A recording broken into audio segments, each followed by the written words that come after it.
This is the Sharing Without Shame podcast, where we go beyond addiction to uncover the deeper roots of trauma and shame. Hurt people. They hide behind masks. And here, we're done hiding. We're sharing our stories without shame. Hello, and welcome to the Sharing Without Shame podcast. I'm your host, Donna Marston.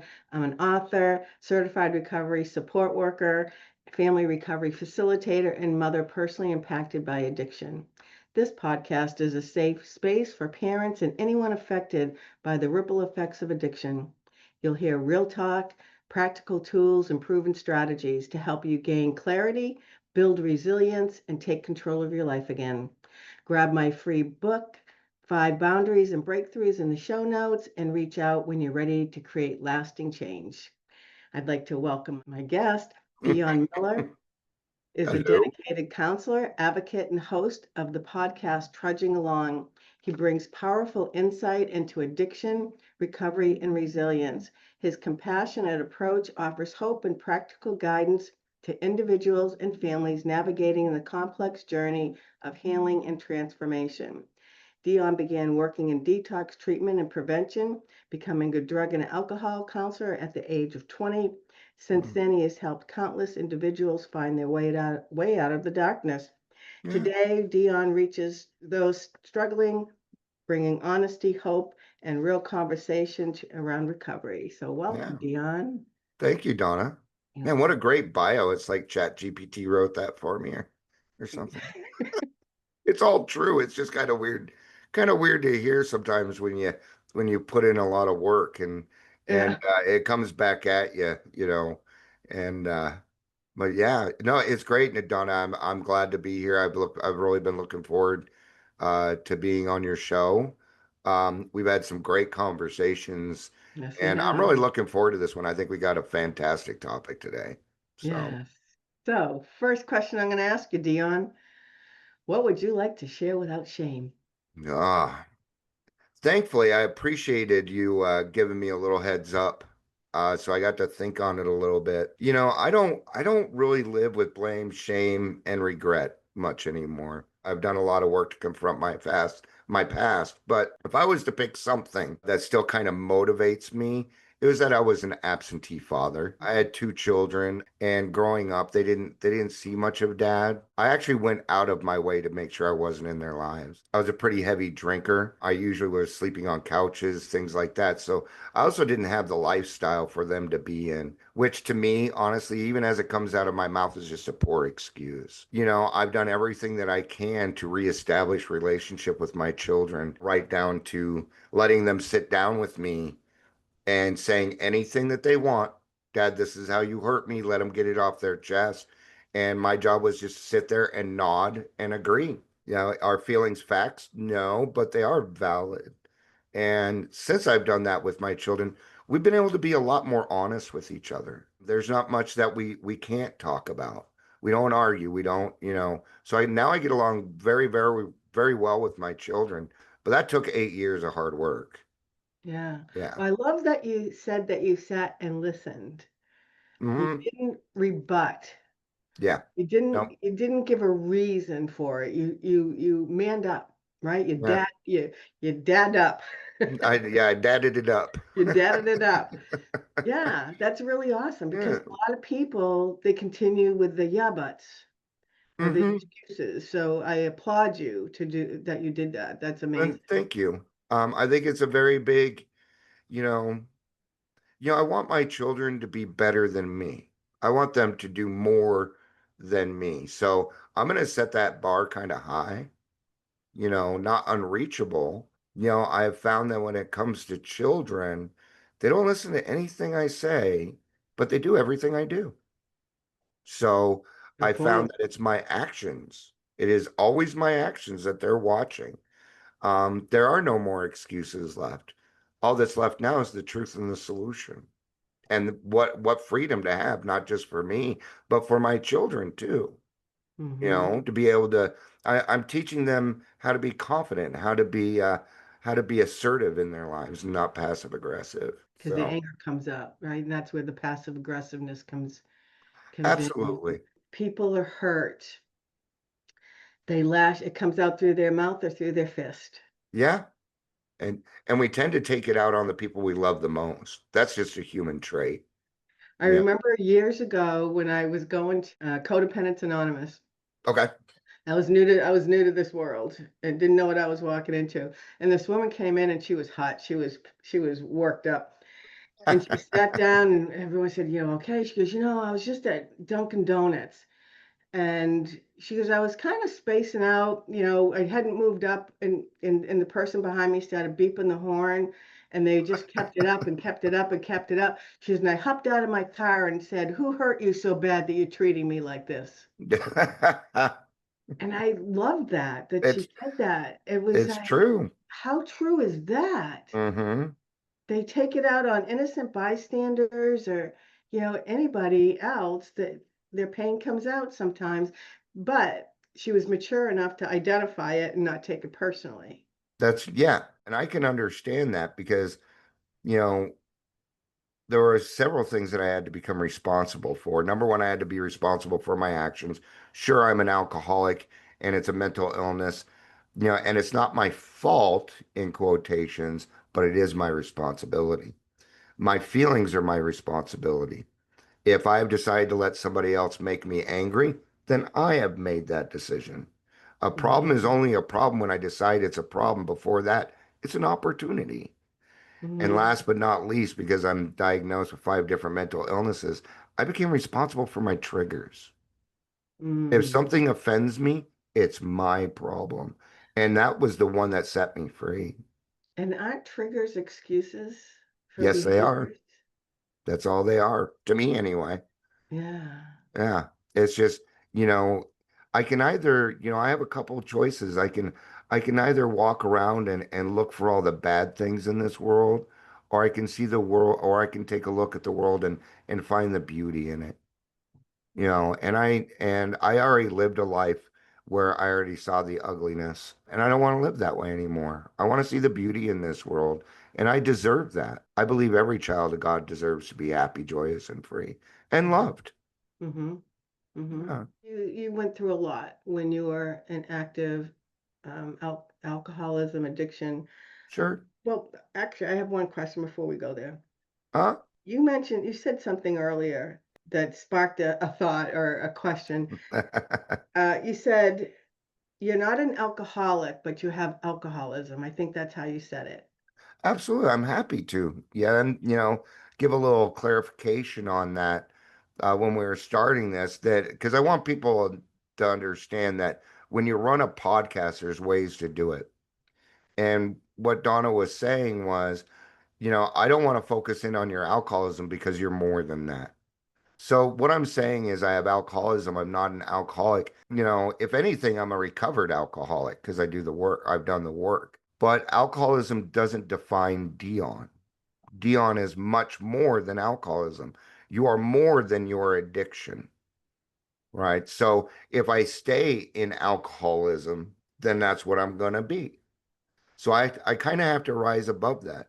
I have other mental illnesses also. And so what do? I maintain these things. But I'm a culmination of a lot of different things in this world, and alcoholism, sure, it's one of them. It created a past for me.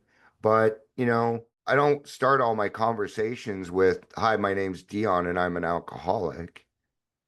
Often I don't even need alcoholism in order, or the word doesn't even need to come up in order for me to help somebody out or to explain what it is that I go through.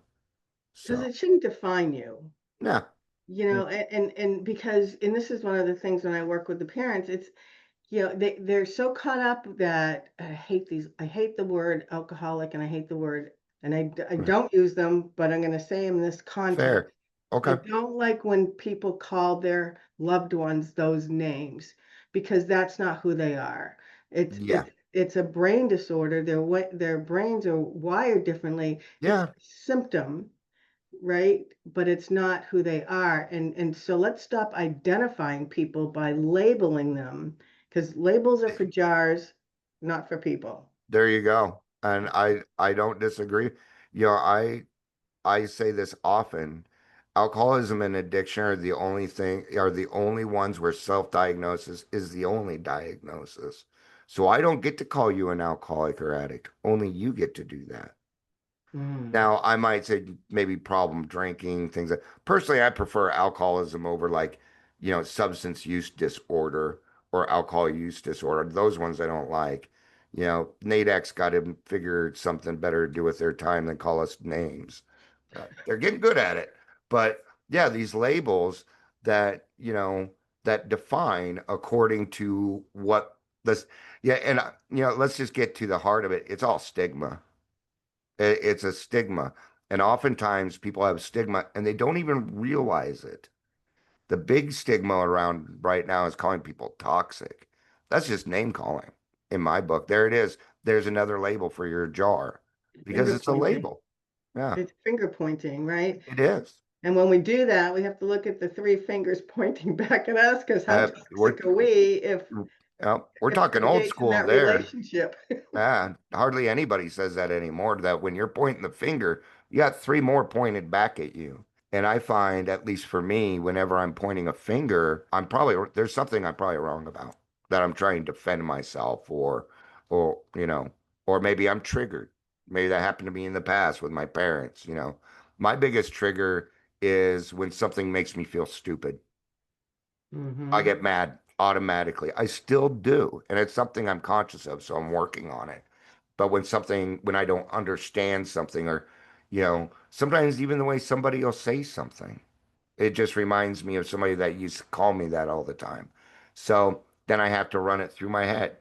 Is that what they really meant, Dion? No. Okay, so we don't really need to go through this, do we? No, we don't. Right. And I can work on it. I never go with my first thought. I give it a little bit. Well, the other piece of that, so this is what I do. If something triggers me and I start to act out, like throw a temper tantrum or whatever, which I don't do anymore, but Hmm. not that I'm perfect. I have to stop and ask myself, how old do I feel? And typically I'm like a 5-year-old or an Yeah, 8-year-old, and that's where you can call it trauma, or sure. that pain comes up because that little kid wasn't heard or validated. So that little kid shows up and acts out because we haven't healed that part of ourselves. Yeah, never had to experience that. Thank you, God. But I have had to administer Narcan, and it's a scary situation. It's a very scary situation. So you might have a little bit more because I didn't really go through that with my kids doing drugs at home and stuff. And you're right, even during my drinking career, if I didn't get what I wanted, I threw myself on the ground and kicked and screamed, and I would do anything. I would be nice to you if I needed to. I'd use my anger, but it was all manipulation. It Now was let's all talk about manipulation. that. Yeah. Let's tell Because, the parents and the families about that, because that's what keeps us engaged in unhealthy helping and buying drugs for our kids and having them do their drugs at home thinking we're yeah, keeping them safe. So let's have yeah, a conversation about yeah. that, And because that's the behaviors. yeah. Well, in a way, as a parent, it kind of makes sense. Oh, they're going to do it anyway. So, so therefore, at least I can watch them and I know that they're safe, until you need to use Narcan on your own child. In fact, when my son was 16, 17, he came to me and said, Dad, I've been doing meth. I don't Oh, want to do geez. it anymore. And I'm like, the house is full, but the couch is available. You can take it. And he's got 2 more years sobriety than I do. Wow. So, but I'd love to hear I do have some experience because I've been on the other side as a child. Yeah, So, it's just, I think it's important for parents to understand that when our kids, when they're in active addiction, and a kid can be 70 years old, right? Everybody has a your kid's always your kid. It doesn't yeah. change in your And mind. it's the behaviors, and they wear us down, and they wear us down because we try to set our boundaries, and so you'll yell a little bit louder or put us down a little bit more. And my son was really good at going to the heart. You suck Oh, his mother, yeah. or stuff We like that. we know where to poke the bear. That's for sure Yeah. to get the biggest response. As a kid. for me anyway, I just kind of did whatever I wanted to do. But I do know that continually yelling at me, continuing to put me down, it never helped. No. That never helped me. There Mm-mm. was a balance in there. And I'd like to preface all of this with saying my parents did the best that they could with me. But Yeah, it, most of us do. Yeah, but yeah, the other thing is we're also growing up in front of our children. yeah, There's that. and it's weird because growing up in an alcoholic family, I never had a child. I didn't have a childhood like other people had a childhood. I had two other brother or three brothers and a sister that lived in the house too. They did not live in the same household that I did. Man that raised us, my brother and I he was our stepfather, my older brother and I. He had another son from another marriage, and then the two younger ones were children he had with his mom. And he just never liked me. That man had no love for me. And he had a lot of anger and he took it out on me. And then there was my mother who was an alcoholic. See, there we go again. Let's do it this way. She's a recovered alcoholic. She's got 43 years of sobriety now. So Wow. she's paid her dues. And I will not say anything bad about my mommy. All right. And I say mommy because when I say it, I'm 5 years old again. All right. So I helped raise the children and did that. So my mom got sober when I was 13, and I went to a lot of AA meetings with her and stuff. So I started to learn about AA. Then they started to call me an alcoholic. Well, I already been a bedwetter. I had already been called every name in the book. So it just made me angry. And they sat down and they said, Dion, what is going on with you? So I decided I was finally going to be honest with them. I said, I'm going to be honest with them. So I sat down because I was angry. I was punching holes in walls. I was scaring the other kids, even though they were all bigger than me, which I never really understood. So I told them, I said, I've been raising your kids for 2, 3 years, paying bills. I had to learn how to cook. I had to be an adult. And then mom gets sober and all of a sudden she wants to take over. She doesn't know what Mm. she's doing. And remember, this is 14-year-old Dion who doesn't understand life yet. Okay. She did Yeah. know what she was doing. So, but that's and I told him the truth, why I was angry and why I punch walls. I'm like, because you taught me that, Wendell. You taught me how to punch walls. You taught me how to get angry. And a week later, they put me in a psychiatric center.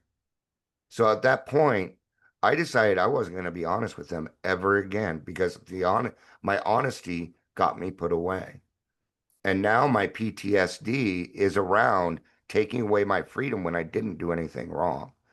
It's why I can't hold a job, things like that, why I have to work for myself and kind of do what Dion does. But how do we work past that stuff?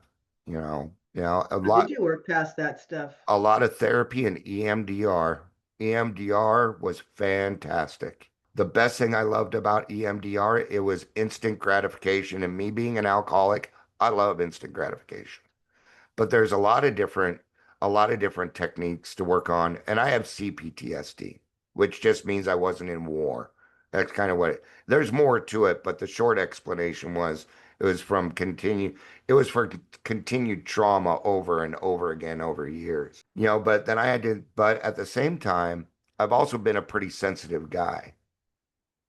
I've always been pretty sensitive too. So there were two parts to this. Was Dion angry? Yeah, oh yeah, he was angry. And I would emancipate at 16 and a half and move out and by 17 I was living on Skid Row. And my parents believed in tough love at the time. Now, I know it sounds rough, but they wouldn't let me come home because I was drinking. And that was the exact thing that they should have done. Because then I ended up in a halfway house for homeless alcoholics. And 2 years later, I was a drug and alcohol counselor, you know. So in a sense, it worked. Was it any fun for my mom? I doubt it. I don't think she was having fun watching me flounder out there, you know. Mhm. So so I'm grateful in a sense that my mom did do that because the consequences came so bad. I did something about it. And that's kind of what we're kind of talking about here today too, that pain is the kind of the touchstone of all change. But a lot of therapy, EMDR, And I kind of brought up earlier, I took responsibility for my triggers. That was the biggest thing that set me free. Once I did that, the nightmares went away, So which how did was you do nice. that? What was the process? How did you learn to, how did you know how to do that? And how did you move forward with it? No, like any kind of problem that we work on, repetitiveness, it's muscle memory, right? So when I have a PTSD episode, I don't even know what to call them, but when it arises or I'm triggered or my PTSD is triggered, maybe I'm thinking maybe something happens and it reminds me of a situation when when I was a child that was traumatic for me. My brain says, Dion, this is happening right now. So you must act accordingly. Well, here comes 13-year-old Dion. Because I'm still emotional. I was still emotionally 13 years old. Sure, yeah. And so that's what to kind of give the description. It isn't in the memory portion. Well, what EMDR does is it changes it from it's happening right now to this is a memory and we don't need to react. So that was the first thing that helped me. From there, it was questions. Why am I feeling this way? Dion, is this happening right now? No, it's not. Oh, okay. Okay. But it took a lot of practice to do that. So it was muscle memory, just like, I'm a drummer. And probably the best advice that somebody gave me when I first started drumming was they're like, okay, Dion, show me that beat. Okay. Now what you need to do is you need to learn that beat so well that you can play it and order a 5-course meal at the same time. Then you got it. And this is the same thing. I'm a big fan of cognitive behavioral therapy, which is creating those new neural pathways like AA. Alcoholics Anonymous is CBT with God. That's what it is. Okay.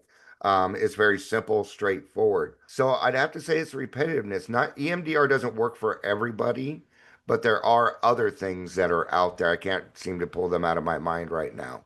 But number one, I had to get out of the denial. I had to accept it, right? And before I could accept it, I had to be aware of it.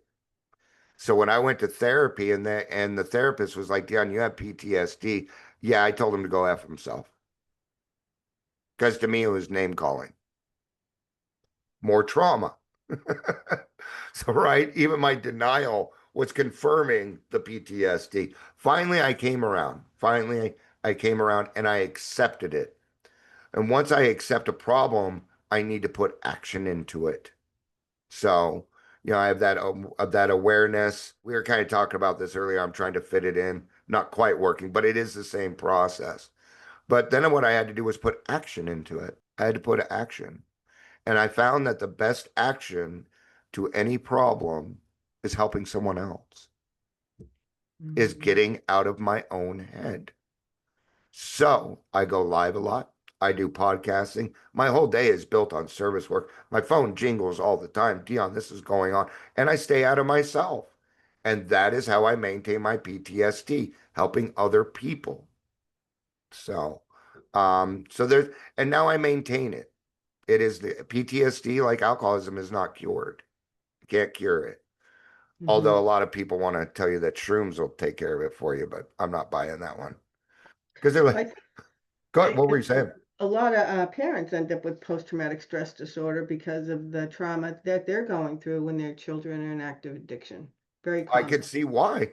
Yeah, yeah. And Anybody they that don't lives know with, it. And I was yeah, diagnosed probably 2 years after I started working a recovery program for codependency, which I prefer to uh-huh. call, like unhealthy helping.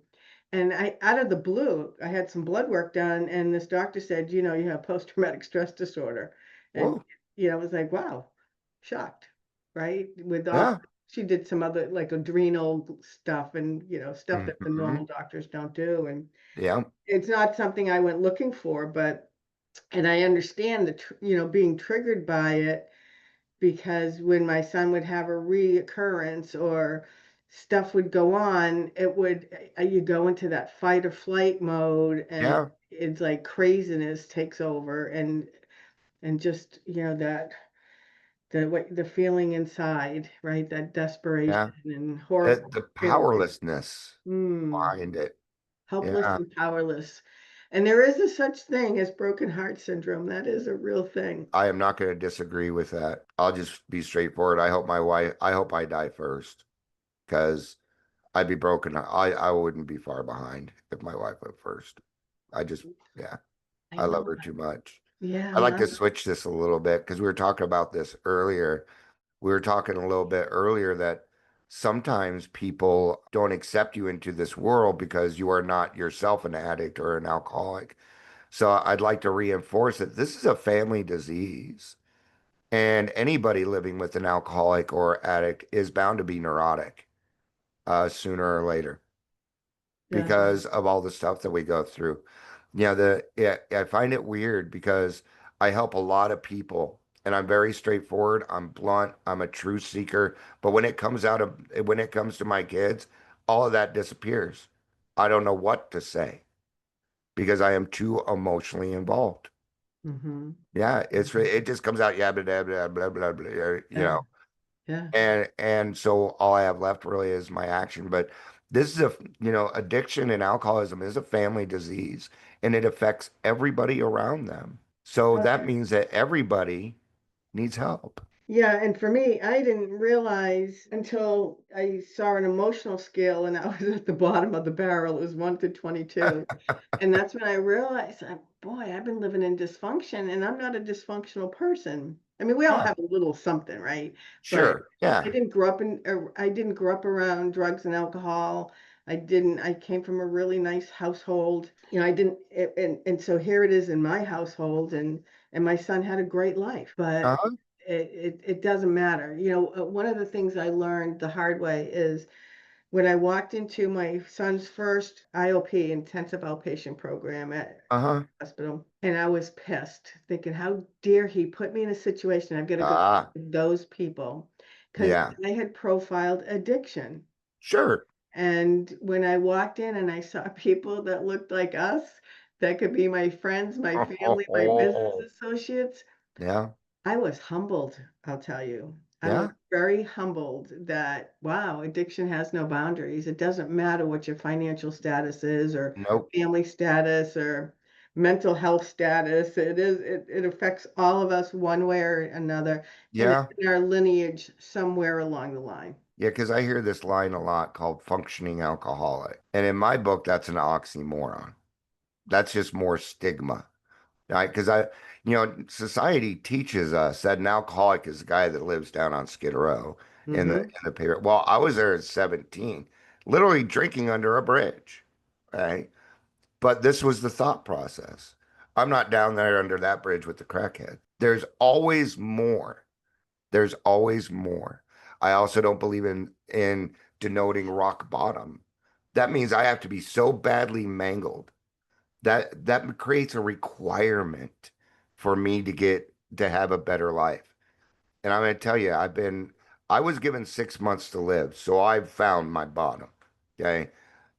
There is no rock bottom. There's one trap door after another till an alcoholic death, which is never pretty. Really bothers me when people say they hit their rock bottom. Let them hit their rock bottom because I'm thinking they could die. Let's talk about hitting their enough when they've had enough Yes. and they don't want to live that lifestyle anymore. Hmm. Why can't we change that language? Why do It we have to it's a kick them tough to the one. curbs? Because in my book, someone's in active addiction, they need to be loved more, not less. And is it hard to love them at times? Yeah. Absolutely. They make it very tough. Absolutely. Yes. Were there days I felt like I hate my son? I didn't hate him, I hated his It's a addiction, disease. Yeah. right? But I didn't know how to put it into compartments until much Sure. later on. But I think we're all human beings. We're going to have those emotions, and it's really important to feel them and talk Yes. about them so that you can identify, like, oh, I'm not a whack job. This is normal. These are my feelings, and it's okay. It's how I move forward with them. Well, and almost any alcoholic and addict, one of the very first things that's going to come out of their mouth, I'm not hurting anyone but myself. And we believe that. Want to put a We bet? believe it. And Put a then bet on that? and then we do an intervention to find out, oh my God, and that's usually, the consequences need to outweigh the drug or the alcohol. And once the consequences outweigh, but everybody's willing to take different levels of consequences, right? So, but we can also make the I believe in meeting people where they're at. So what does that mean? That means I'm going to try and raise their bottom. And I did a lot of work in detox. And this oftentimes I would be talking to some young man who's there because he's got a DUI. And because I'm a recovered alcoholic, I can say something like this. You want to know the best gift I ever gave my mommy? And I say mommy because I want them to feel five again with me. I got sober. And now she doesn't need to wonder whether she's going to get that phone call you had to make at 3 o'clock this morning. Yeah. That way she's not going to get that phone call saying I'm dead in a ditch. Mm-hmm. Because that's where you're headed. Or even worse, I'm in jail because I killed somebody else's little girl. And Mm-hmm. I make it hurt. And they're like, oh, no, I don't want that for my mommy. Because most male alcoholics are very attached to their mother, and female alcoholics are usually attached to their father, right? Mm-hmm. And they attract that too. So you'll meet an alcoholic, they'll say, I don't get along. A guy will say, I get along with women better and girls. This is just part of the manipulation. It's easier to manipulate the opposite sex. So it's part of the manipulation, right? So yeah, so we can take those and we can raise the bottom to where it meets them. Or maybe we can use positive reinforcement. Maybe I have somebody who doesn't have a roof over their head. Well, if I have somebody that's willing to get sober and do something about it, and I put a roof over their head, their odds go up by 25%. Why wouldn't I do that? Mm-hmm. If I can increase the odds by holding space for them and taking a little bit of my time, I'm going to do it. Mm-hmm. Because if I can help them avoid the last 10, 15 years of literal hell that I went through, I'm going to do it. Mm-hmm. Even if they don't want to like me anymore, that's fine. You're Me helping you is not you base your feelings. I don't base it with your feelings of me. You can Yeah, be it's not mad a at me all you popularity want. contest. You're not Yeah. doing the work to be popular. You're doing Uh-uh. it to hopefully save somebody's life, help them I, save their life. yeah. You can't And save it, anybody who doesn't want to be saved. yeah. And there's times when I'm working with somebody, I'm like, I think this person over here will probably be able to get through them better than me. I can let that. I don't need to take credit because I can't get anybody. I couldn't even get myself sober. Let me say I'm going to get somebody else sober. I believe that God does that part. Yeah, I think a lot of people are starting to realize more and more that this is a family disease. When I worked in this industry in the 90s, it was one in every 10 people were affected by drugs or alcohol. But with fentanyl and opiates, everybody is now. You're not going to meet a person that doesn't know somebody that overdosed on something. So what Yeah. does that mean? That means that I can help anybody that comes across now. So let's talk about your podcast. All right. Yeah. Right. So I do a couple of things. You can find me a couple of different places. My webpage is trudgingtogether.org. It's very pretty, but I still need some work on it. But if you go to, there's one thing that I've been doing. It's called the Daily Trudge, and you can find that on YouTube. Just type in the Daily Trudge. You'll find me. I have over 3,000 videos there about Wow. recovery. I go live every single day. In fact, I just hit 100 weeks continuously, but I've been doing it for 7.5 years. I think I've Wow. missed like a week, and I've gone live every day. Started out a necessity because of my PTSD, but that's a different story. And then I do podcasting.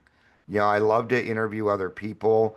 It's called Raw Recovery. You can always just type that right into Google. You will find me. My stuff's pretty easy to find.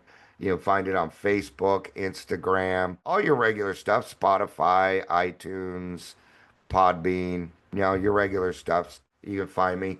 But Raw Recovery's where it's different. I've been interviewing people for a very long time, not just in recovery, but I've been on radio. I've done some television. I used to interview local bands and record them, put them on radio. A lot of drinking, but what? There's no other reason to do it.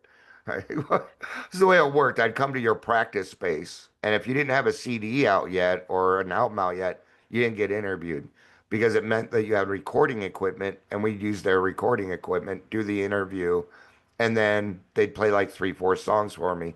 Well, there was always drinking, whether it was 9 o'clock in the morning or midnight. It didn't matter, because it's the rock and roll lifestyle. But I've been interviewing people for a long time, and what I did with Raw Recovery is I kind of flipped the script. It used to be Raw Recovery uh, with Dion Miller, special guest, Donna Marston, and I changed it. I'm like, I'm the host. This isn't my show. This is God's show and the speaker's show. And people find it kind of confusing. So I'm like, no, you can talk about anything that you want. And they're like, really? What if you don't like it? I'm like, it's not up to me. It isn't a matter of whether I like it or not. And I made the show about the person. So my only focus when I do those is that person. And since I have a ton of empathy, and I overreact too. So I become their soundtrack because I know little things. Like if you say something, like if you go to a Zoom meeting, everybody's muted, you say something funny, but you don't hear anybody laugh, your brain says time to shut up. But you keep going because, but if I'm over here laughing, then their brains gives that, they get that little indicator, right? And then they can move forward and not have to think about it. So that's kind of where it's different. I never edit. I've had to bleep one thing because somebody accidentally said a client's name. A recovery coach said a client's name. I'm like, yeah, can't blow HIPAA here. So I don't edit. It is raw. I don't even know how to edit because it's never. I I want it to be imperfect. I don't want it to be perfect. If it was perfect, you can go watch other shows. But what's going to happen on Raw Recovery is your child's going to come running in, interrupt you, and we're going to take care of it right there. Why not demonstrate to people in life that when you're interrupted, how you can handle it? And so therefore you get to be a good example while telling your story. And usually turns into a conversation more than it does anything else. Then they forget they're being recorded, and then it all comes out. And then when they're done, if they haven't healed some, I didn't do my job. That's Mm. the way I kind of see it. I want them to do it and be like, wow, that's like a weight off my shoulders. I'm gonna go have a great day. Oh, that was so exciting. Then they get excited and then they go help more people. It's beautiful. It's beautiful. And what do? I sit back and I watch Hmm. because I have no control over it. Right. Right. I like to think we do, but we don't. Oh, no, we don't. Yeah. So yeah, it turns out they turn out real well. And then of course, I've been reaching out to people like yourself, Monty Man, Roger McDermott, people that are like-minded, so that we can support each other. Maybe, because it needs to be consistent too. What we say and things like that. Um, and then Hmm. I'm working on a few books. So, first one's going to come out. I'm not sure the title yet, but it'll be Raw Recovery. It's turned out pretty well. I'm pretty excited about that. Not sure I'm going to put it out yet. So, a lot of things going on, but mostly my main intention right now, well, this will probably be kind of weird to some people. I'm glad that POTUS took all the money. I'm glad he took all the recovery money because there is so much abuse here in Colorado that the abuse is more prevalent than actual recovery. So I'm reminding people that recovery doesn't necessarily need money. It needs time and effort. Maybe Mm. treatment might cost you money. Maybe detox might that usually insurance covers that. Beyond that, recovery's free and simple. Go find AA, go find Celebrate Recovery. Smart recovery, it just depends on who you are.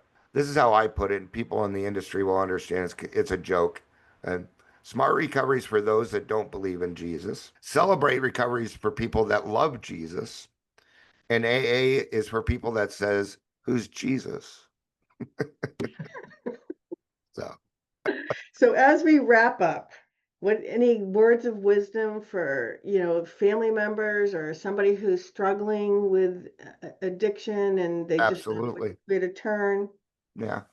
Don't judge. Don't judge. Mm. My youngest daughter, who got my disease, she was the last to come around. I don't blame her. A few months ago, about 3 months ago, she came to me and said, Dad, I've been drinking just like my son did, you know, 12 years ago. I'm tired of drinking. I don't want to do it. I'm detoxing. but I came to you because you're the only person I know that's not going to judge me for this. And I don't. I stay out of her program for the most part. Every now and again, I tell her to get her butt to meetings, but she doesn't listen to me. So, but don't judge. And I would recommend Al Anon or ACA or Codependence Anonymous, or I would I would say the biggest thing is go get help for yourself first, because then at least you have a support system of people who have been there before and they can share their experience with you, and then you're not alone doing this anymore, and then you have somebody to talk to, because you are just as you are, in my mind, you are just as important as the person going through the disease. You're just as important to me. So that's what I would recommend. Get your own help, because you can't transmit something you don't have. And that includes healthy ideals and morals. And you can't love anyone into recovery. I learned that the hard way. It's so hard. Yeah. Yeah, Well, thank you. I appreciate you and absolutely. coming on. It was a great conversation with Yeah. a lot of information. So thanks again. And it's Dion with Trudging Together. Thank you. Thank you for joining Donna for today's conversation. Remember, trauma may wear many faces, but healing is about uncovering the truth beneath the pain and learning to live without shame. If today's episode resonated with you, please subscribe, share, and leave a review. It helps this message reach more hearts that need it. If you have a story of navigating trauma, shame, or addiction and how you found your freedom, Donna would love to hear from you. This podcast is built on real stories, and yours could inspire someone else's healing. Visit sharingwithoutshame.com to connect with Donna, apply to be a guest, or learn how to bring her books, coaching, and speaking engagements to your community or organization. Until next time, remember, healing begins the moment you choose to stop hiding and start sharing without shame.